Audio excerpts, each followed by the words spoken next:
Good morning, everyone, and welcome to the April Soils Network of Knowledge webinar for 2016. Let's get on to introducing Justine Cox, who's a soil scientist with 15 years experience in soil research and has contributed to a whole range of soil health, soil biology, soil erosion projects in a range of horticultural crops. At the moment, she's collaborating on a compost project co-funded by the New South Wales EPA to evaluate compost use in blueberries and bananas, and a soil health project to improve soil health and reduce nematode impact. But today, she's also talking to us about another project that she's leading, which is a 4-year co-funded research project with DOAWR, evaluating the impacts of compost and biochar on soil carbon and greenhouse gas emissions in the blueberry, banana and melon production areas, hence the name the Fruit Salad Project. I will just make Justine the panelist and we'll get going with what we're all here for. Thank you, Justine. Thanks, Abby. I want to talk to you about the Fruit Salad Project. I thought that was a good title for the crops I was working in. This project is co-funded by the Australian Government to the Department of Agriculture and Water Resources and the partners, Department of Prime Industries, Queensland Government and Southern Cross Uni. And we've been able to do this with the support of the industries. We're working with the bananas, the melons and the blueberry industries. And I've got a group of people that really help bring this all together, and they're listed on that screen, and they all contribute to getting this information back and synthesised. So I titled today, Can we increase soil carbon and reduce greenhouse gas emissions in horticulture with soil amendments? And this is a picture of one of my sites. Why? Why are we looking at climate change research in Australian horticulture? As you may or may not be aware, agriculture contributes substantially to greenhouse gas emissions. And in horticulture and agriculture, a lot of that comes from the soil in the form of nitrous oxide emissions of gas. But the reason we're interested in that is it's 300 times more potent than carbon dioxide in raising atmospheric temperatures. So even though they may be low in the environment, they actually do contribute more than carbon dioxide. And in the soil, that process where we see nitrous oxide synthesizes from nitrates in the soil, which may come from organic or inorganic nitrogen inputs. We also see carbon loss in soils, and that's through decomposition of organic matter with carbon dioxide losses, and soil erosion leading to carbon erosion. And so these effects on agriculture are of big interest, and so we want to aim to reduce nitrous oxide emissions and to increase soil carbon. And the Australian Government is very keen to address these issues. We're really keen too, because it also, if addressing these, leads to improved nutrient use efficiency and improve soil health. So if we can reduce that process of loss of nitrogen to the atmosphere and keep the nitrogen in the soil and available form for the roots, and they can actually use all of the nitrogen in the soil. And there are a lot of benefits for increasing soil carbon. There's so many. Water holding capacity, stimulating the microbial activity in the soil, improving soil structure, and just making a soil more resilient to tillage and disturbances. So there have been some pilot trials that have shown that some soil amendments like biochar and compost have shown real strong indications that they do reduce nitrous oxide emissions and increase soil carbon. But do they do the same thing on a commercial farm under commercial operations? So we're really keen to see this work in real life. And so here's the two amendments that I'm looking at, biochar and compost, and I'll let you know more about them just in a sec. So if you haven't heard of biochar, then you don't know what is biochar. It's like a charcoal-like product. It looks like a charcoal. It's organic biomass, so plant or animal material, heated to high temperatures, and often at this point it's 350, 700, sometimes a bit higher, under very low or no oxygen, and that's a critical factor. And so that when this biomass is heated, no carbon dioxide is produced. And it's a controlled process usually. So the EPA are very aware of this process, and so it's actually quite a beneficial use of biomass, keeping all of that carbon in the product. And so it ends up, can be a fine to a coarse particle depending on what the original inputs are, and there can be things like rice hulls or hay or poultry manure or crop residues and things like timber. So the properties of each biochar are defined by how hot it got in the heating and the conditions that they were under, and the original material. So if it was a manure base, a plant base, a mixture of the two. And so we have very interesting properties of this material because of its high surface area. And so we have a lot of surfaces then where chemical reactions can occur. Often it has a very high pH, it's very alkaline, and it has very stable carbon in that it can last in soil for up to 1,000 years and is not very, very degraded. So here's the some properties of the amendments we used. We used one type of biochar and one type of compost.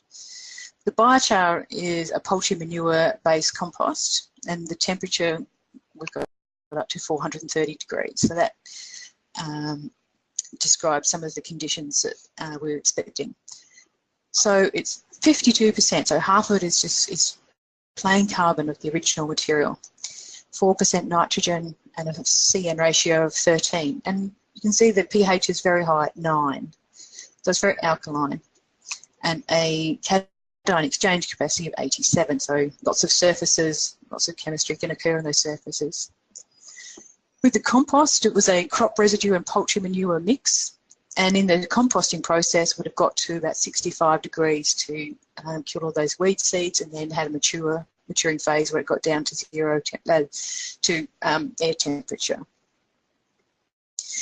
It had a 25% carbon content, 2.3% nitrogen, so a low CN ratio of 11, and a pH actually surprisingly 5.5, usually around 6, 7. Still a high cation exchange capacity. So I've got my experiments around the East Coast, and we've got 5 farms to look at this, these products, and we're going to have the same trial. It's the same trial set up for each farm. And we've got 4 treatments. We've got a control, which is no amendments, compost, the biochar, and a combination of biochar and compost. And this was to see if the different amendments have very different properties. If we put them together, will we get the best of both? And so we did of these applications to standardise for how much carbon we put in. So every one of these amendments we put in at 4 tonnes of carbon per hectare, and that was banded in the row. So every trial will have a sort of different actual rate, but they all have the same amount of carbon. Okay, up the top we've got Bundaberg, we've got a melon farm, the melon and cane rotation. In the northern New South Wales where I'm based, we have 2 banana farms and a blueberry farm. And in the Riverina in South and New South Wales, we have a farm in Griffith. Okay, so in the melon and the blueberry properties, we were able to incorporate the amendments, but in the bananas, an established banana orchard, we surface applied. Again, the melons and the blueberries have irrigation. They have irrigation drip tape, and the bananas are not irrigated. So just to give you an idea about the actual rates that 4 tonne of carbon per hectare looks like, we had 2 batches of compost and biochar, and as anyone who has worked with amendments, every batch is different. So this is why there are different rates.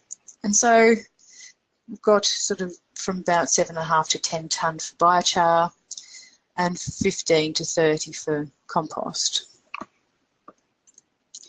So this is what we did. We applied, we've got 4 replicates of each treatment, and we applied a weighed amount of amendment, and then we incorporated to 10 centimetres. And we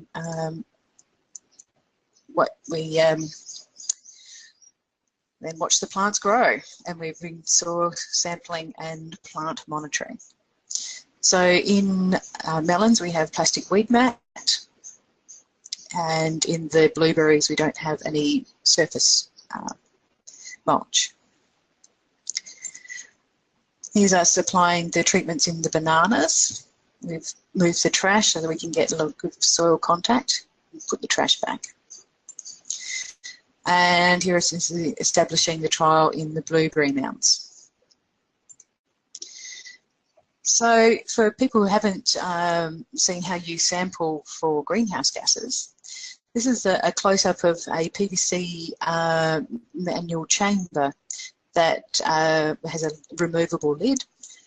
And so we put the lid on and we take a sample of air at 0, and then we come back at exactly an hour later and take another sample of air. And then we have that amount of gases that have come up from the soil. We can then analyse the concentration of those and work out a rate.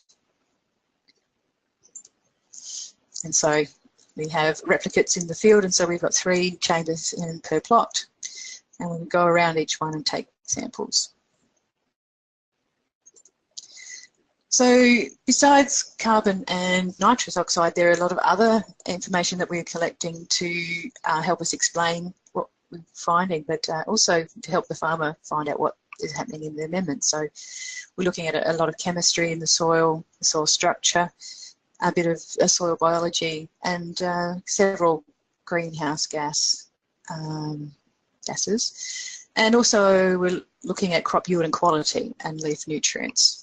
But for today, I'm just going to talk about the organic carbon and the nitrous oxide. So let's go through some of these sites. This is Bundaberg, where it's a melon farm. So the amendments increased soil carbon by 18 to 22% after 1 year. So we didn't see it in the start, but after 1 year we had an increase in carbon. Okay, and that's all amendments. You can see here that actually the amount of carbon in the soil is extremely low. It's 0.7%, so it's very low carbon in the soil. In Griffith, the other melon farm, biochar increased soil carbon by 39% at the start, but when we came back a year later, there's no difference. It's all the treatments are the same. So different result from Bundaberg farm. Slightly higher carbon content in the soil there. So this is the 0 to 10 centimetre fraction. So Uralba, this is the banana farm, one of the banana farms. All inputs increased soil carbon initially, and after 1 year, biochar was the only one that still remained higher than the control after a year. Okay, as you can see on the axis of carbon, there are order of magnitude higher carbon content in the soil. We're at 7% carbon, which is quite a lot. And that's typical for the part of the world we are.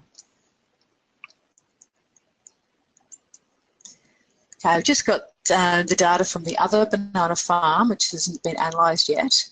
So I'm not quite sure what might be the story, but it might be little or no difference. We'll see. We've got, again, high total carbons for this area. So biochar is higher here than control, but we need to statistically analyse that. So in summary, each site is different, especially the starting carbon level. Some soils increased carbon initially and some after 1 year. So there's still some work to do in explaining the different results, and we've got the data to help us do that. And so the project is ongoing, and we will be starting the rounds of the second year sampling in July. And so we'll be then finding out what's the longer term trends over time. So looking at the nitrous oxide data, so this data shows nitrous oxide rate, so a flux, over from August 2014 to August 2015. So when the trial was established, got that great big peak that you can see on the left, and then not much since. But overall, biochar reduced nitrous oxide by 19% in Bundaberg, and compost increased nitrous oxide by 36%. You can see those red dots at the start of the trial when we had the first fertigation and the first plants in the ground. The compost treated soil is actually increasing nitrous oxide emissions. So if we move to the banana farm, biochar reduced nitrous oxide by 41%. So that was quite a big reduction. And the compost and the combination were no different to the control overall. So you can see a bit of a pattern of the compost sort of being a bit high one sampling and then lower another sampling. The combination being a bit high occasionally, but then mostly the same as the control. So you can see the biochar, which is the green, is almost always underneath the lowest emissions. So that's why that came out as quite a big reduction. Okay, so if we continue on to the other melon farm, their actual emissions were extremely low. This soil does not emit very much nitrous oxide at all, which was interesting, and no differences between any of the treatments. So even though we have a little bit of a flush at the start, overall there's no difference. So compost again is sort of ranking out the top here of that establishment phase. So in summary, for nitrous oxide, each site is different. And so biochar has reduced nitrous oxide by 0, so it didn't, up to 41%.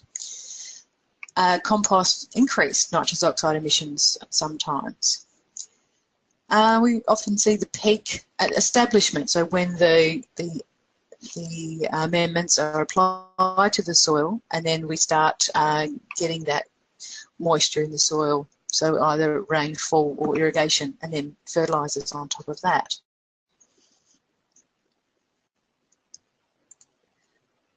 So what does it mean? At this stage, we've got each site and soil type is acting differently. Some sites are accumulating carbon and some are not. And some sites are showing nitrous oxide reduction, some are not. So we need to look at more factors to help explain the differences. And potentially maybe the rate is too low to detect some of these differences.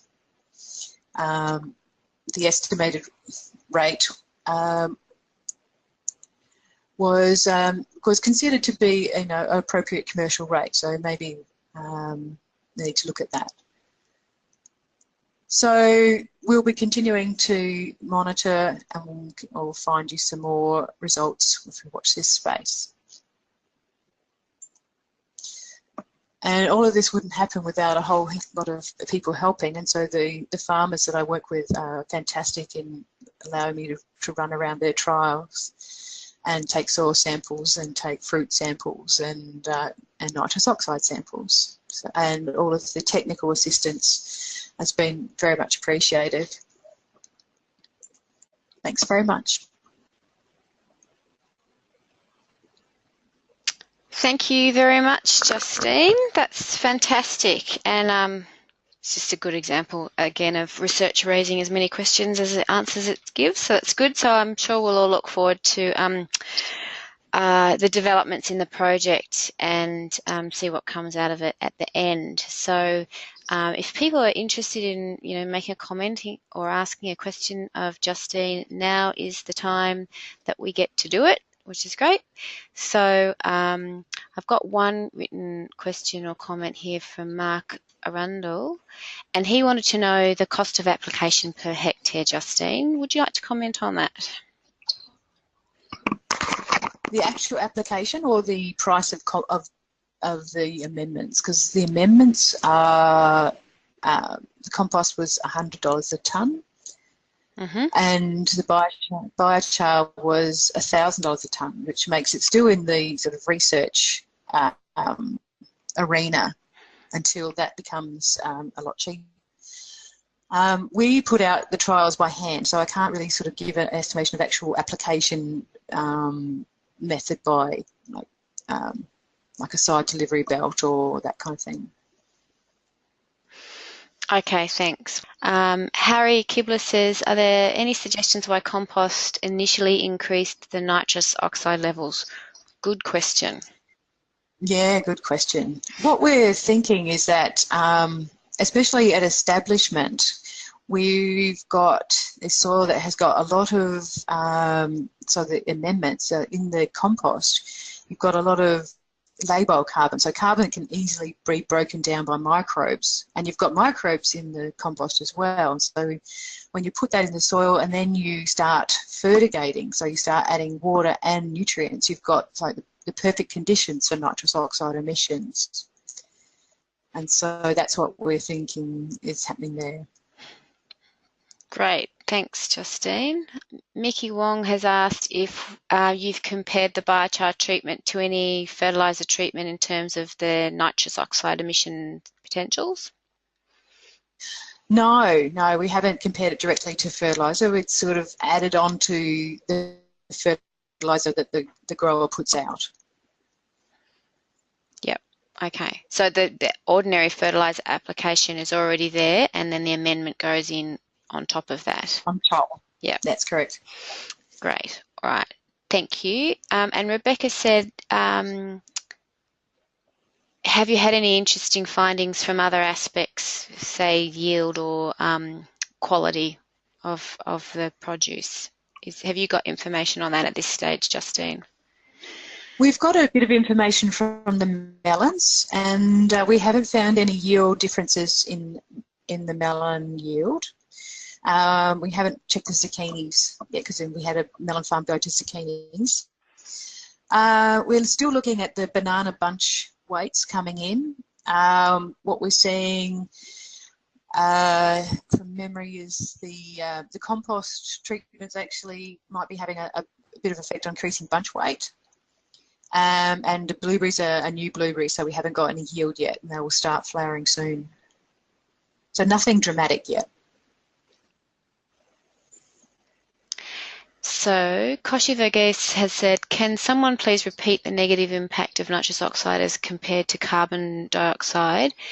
So I think what they're asking is that it's 300 times more potent as a greenhouse gas than carbon dioxide. Is that correct, Justine, just to clarify that?